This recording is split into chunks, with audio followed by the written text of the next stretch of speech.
I meet God of Abraham, Isaac, and Jacob. But then our Bible said that. So everybody, come.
Bible said those who know their God shall be strong and do exploits. Do you know your God?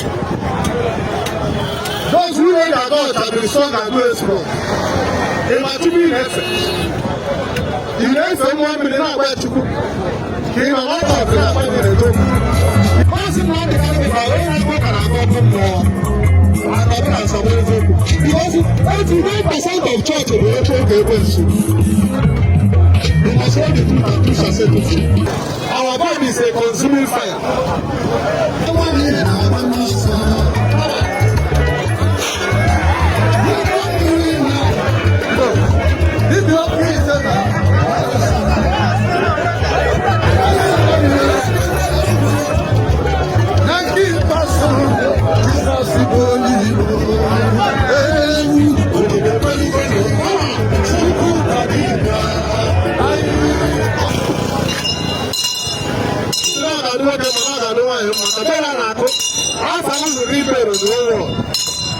God will celebrate you.